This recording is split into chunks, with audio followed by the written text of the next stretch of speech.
Recogí a una señora fuera de urgencias, en San Luis Potosí. La dirección quedaba cerca, en una colonia donde casi nunca me tocaba dejar gente a esa hora. Subió con una carpeta de estudios médicos y una bolsa pequeña. Me pidió que manejara tranquilo porque venía saliendo de la clínica. Durante el camino habló poco. Solo mencionó que su hermana seguía internada y que ella necesitaba llegar a la casa por unos papeles. Cuando faltaban unas cuadras para llegar, me pidió un favor. ¿Puede esperar a que entre? Mi calle se queda muy sola. Le dije que sí. Esperar unos segundos no me cambiaba nada, y la zona sí estaba bastante apagada. Llegamos frente a una casa de un piso. La señora se tardó un poco en bajar porque traía la carpeta y la bolsa. Antes de cerrar la puerta del carro, me agradeció y caminó hacia la entrada. La vi llegar a la puerta. Buscó las llaves en la bolsa y se quedó mirando hacia adentro, como si hubiera escuchado algo del otro lado. Antes de que metiera la llave, la puerta se abrió sola. Desde mi carro solo alcancé a ver la luz del interior y una parte de la entrada. La señora guardó las llaves, acomodó la carpeta contra el pecho y entró. Esperé unos segundos más, terminé el viaje y me fui. Al día siguiente me llegó un mensaje por Uber, desde esa misma cuenta. Buenos días. ¿Usted fue el chofer que llevó anoche a mi hermana? Pensé que tal vez había dejado algo en el carro. Le contesté que sí. La respuesta llegó rápido. Mi hermana nunca llegó a la casa. Me quedé viendo el mensaje porque yo la había visto entrar. Le respondí eso mismo, que la dejé frente a la dirección y esperé hasta que pasó la puerta. La persona me pidió la hora exacta. Revisé el viaje y se la mandé. Unos segundos después me llamó y me explicó que la cuenta era de su hermana, pero que ella la estaba usando para revisar el último movimiento. Me preguntó si la señora traía una carpeta con estudios y una bolsa pequeña. Le dije que sí.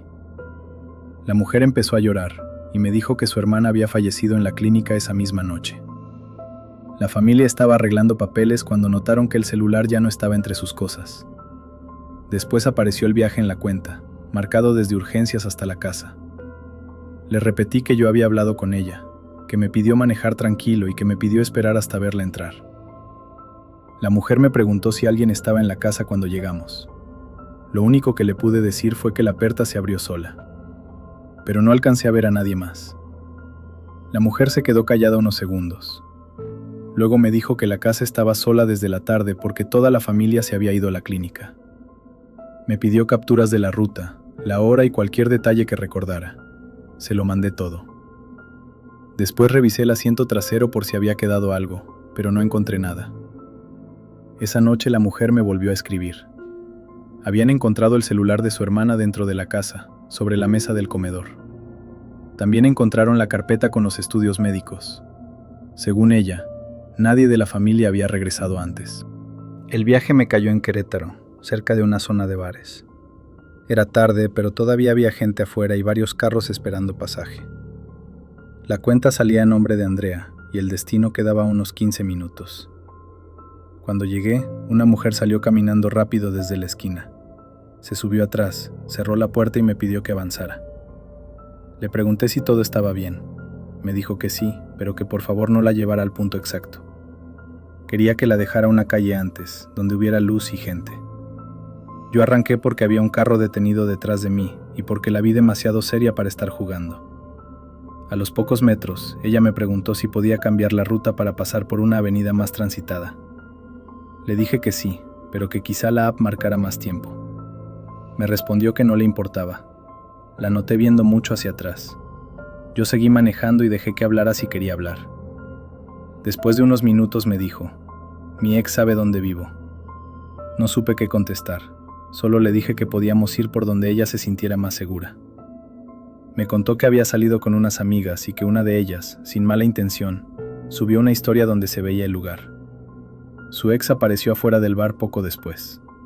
Ella lo vio desde la ventana y pidió el Uber para irse antes de que él entrara. Mientras hablaba, le entró una llamada. Miró la pantalla y no contestó. El teléfono volvió a sonar casi de inmediato. Lo puso en silencio y me pidió que siguiera derecho, aunque la aplicación indicara vuelta. En el siguiente semáforo, un carro negro se nos puso atrás. No venía pegado de forma obvia, pero ella lo vio y se agachó un poco en el asiento. Me dijo que ese carro era de él. Me mantuve en la avenida y traté de no cambiar de carril de manera brusca. Ella llamó a una amiga y le dijo por dónde íbamos.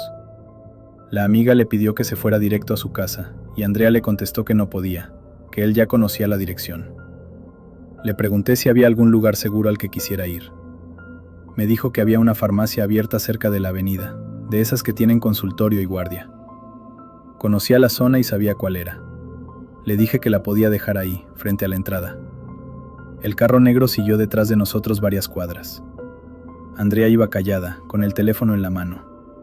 Cada tanto le llegaban mensajes, pero ya no los abría. Solo una vez miró la pantalla y dijo algo que me puso nervioso. «Ya sabe que voy con usted». Le pregunté cómo sabía. Me enseñó el celular desde atrás. El mensaje decía: «Dile al chofer que no se meta». La miré y seguí manejando hacia la farmacia. A una cuadra de llegar, el carro negro se adelantó y se nos cerró, obligándome a frenar. Andrea se encogió en el asiento y dijo que no abriera las puertas. Un hombre se bajó del carro. Yo bajé apenas el vidrio, lo suficiente para escucharlo. Me dijo que era su esposa y que se iba con él. Andrea respondió desde atrás: «No soy tu esposa». El hombre ni siquiera la miró. «Ábrele, esto es asunto mío». Le dije que no podía bajar a una pasajera si ella no quería. Me respondió que yo no sabía en qué me estaba metiendo. Había carros detrás de nosotros. Empezaron a tocar el claxon. Me hice un poco hacia el carril de la derecha y alcancé a rodear su carro por un espacio muy justo. El hombre golpeó mi ventana con la mano cuando pasé junto a él. Llegué a la farmacia y me estacioné justo frente a la puerta. Le grité al guardia que llamara a la policía porque venían siguiendo a mi pasajera. Andrea se bajó rápido y entró. Yo dejé el carro prendido, con las intermitentes puestas. El hombre llegó segundos después. Se bajó con otro tipo y los dos se acercaron como si quisieran sacarla a la fuerza de la farmacia. El guardia se atravesó en la entrada y llamó a alguien por radio. Yo también marqué a la policía desde mi celular. Andrea estaba dentro, junto al mostrador, hablando con su amiga. Desde donde yo estaba la veía nerviosa, pero seguía de pie. El hombre empezó a gritar frente a todos, intentando hacerla quedar como si ella fuera el problema. El guardia no se movió de la entrada. La policía llegó más rápido de lo que pensé porque había una patrulla cerca. Cuando los oficiales se acercaron, el hombre cambió por completo. Bajó la voz, sonrió, dijo que era una discusión de pareja y que yo me había metido porque seguro quería cobrar más por el viaje. Andrea salió con una empleada de la farmacia. Les enseñó los mensajes y varias llamadas perdidas. También les dijo que había una denuncia anterior. En cuanto mencionó eso, el hombre dejó de sonreír. Uno de los policías me pidió que me quedara un momento. Le di mi nombre, mi número y la ruta que habíamos tomado. Andrea no se separó de la empleada hasta que llegó una amiga por ella. Antes de irse, se acercó a mi ventana y me dijo gracias. Terminé el viaje, apagué la aplicación y me quedé un rato en el estacionamiento de la farmacia hasta que se me bajó la adrenalina. Al día siguiente me llegó un reporte en Uber. El usuario decía que yo había cambiado la ruta y provocado una discusión con terceros. Mandé la explicación y las capturas que tenía de la ruta. No pasó a mayores, pero la cuenta de Andrea desapareció de mi historial unos días después. Recogí al señor en León. Afuera de un salón de eventos ya pasaba las 12 de la mañana. El hombre se subió adelante, aunque le dije que podía ir atrás. Me respondió que se mareaba y prefería ir enfrente para no tener un accidente. El destino marcaba hacia una colonia tranquila, como a 20 minutos. Al principio no habló mucho. Solo iba viendo su celular y revisando la hora cada rato. A los 5 minutos me pidió parar en una tienda. Me dijo que necesitaba comprar agua porque traía la presión baja. Me estacioné afuera y él me pidió que no cancelara, que solo tardaba 1 minuto. Antes de bajarse volteó hacia mí. ¿Me puede decir qué hora trae? Le dije que eran las 12:07. Me pidió que lo dijera más fuerte porque, según él, su celular estaba fallando y quería grabar una nota de voz para su esposa. Me pareció raro, pero lo repetí sin pensarlo mucho. Él dejó el celular apuntando hacia mí unos segundos y luego se bajó. Entró a la tienda, compró una botella de agua y regresó casi enseguida. Cuando subió, venía sonriendo como si ya se hubiera tranquilizado. A los pocos minutos pidió pasar por otra tienda. Dijo que necesitaba cargar saldo porque se había quedado sin datos. Ahí ya no me gustó. Le dije que podía terminar el viaje en esa ubicación si necesitaba hacer varias cosas. Me contestó que me iba a pagar bien por el tiempo. Se bajó otra vez. Antes de cerrar la puerta dejó la mochila en el asiento delantero. Para que vea que regreso. El hombre volvió a mirar hacia mi carro varias veces. En una de esas levantó el celular y grabó las placas. Cuando regresó le pregunté por qué estaba grabando. Me dijo que era por seguridad. Uno nunca sabe con quién se sube. Ya no quise seguir el viaje. Le dije que lo podía dejar ahí y que mejor pidiera otro Uber. El hombre se quedó viendo al frente unos segundos. Después sacó unos billetes y los puso sobre la consola. No más falta una parada. Le contesté que no trabajaba así. La cara se le puso seria, pero la voz siguió tranquila. Me dijo que si yo cancelaba ahí, podía reportar que lo había dejado tirado con sus cosas. Seguí manejando porque quería llegar a una avenida más grande. No quería discutir con él en una calle sola. Mi cámara también venía grabando, aunque él no parecía haberla notado. La tenía pegada al parabrisas desde hacía meses por otros problemas con pasajeros. El destino seguía marcando hacia la misma colonia, pero él empezó a dar indicaciones distintas. Me pidió que me fuera por calles más pequeñas, luego que pasara frente a una casa con portón café. Me dijo que no me detuviera, solo que bajara la velocidad. Pasamos una vez por ahí. Había una camioneta estacionada afuera y una luz prendida en la cochera. El hombre no dijo nada. Solo miró hacia la casa y guardó el celular. Le pregunté si ahí era el destino. Me respondió que todavía no. A 2 cuadras, me pidió detenerme junto a un parque. Me dijo que esperara con el carro encendido. Ahí sí me negué. Le dije que el viaje terminaba en la siguiente avenida. Él se inclinó hacia mí y habló más bajo. Si me quieres hacer quedar mal, yo también puedo decir que tú me trajiste aquí. Piénsalo. El hombre agarró la mochila y abrió el cierre. No sacó nada, pero lo hizo para que yo lo viera. Yo mantuve la vista al frente. No sabía qué traía y tampoco quería averiguarlo. Llegamos a la gasolinera. Me estacioné justo donde había luz y gente. Le dije que el viaje terminaba ahí.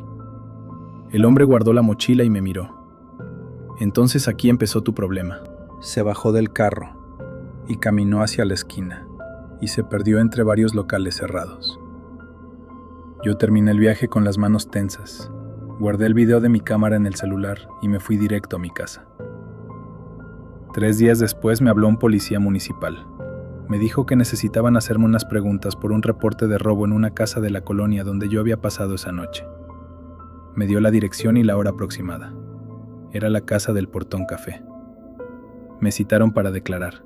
Fui con el video completo de la cámara. En la grabación se escuchaba al pasajero pidiéndome paradas, diciéndome que repitiera la hora, grabando mi placa y dándome indicaciones para pasar por esa calle. También se escuchaba cuando me amenazó con decir que yo lo había llevado ahí. El policía me dijo que eso me había ayudado mucho. Según lo que me explicaron, alguien entró a esa casa mientras el dueño estaba afuera.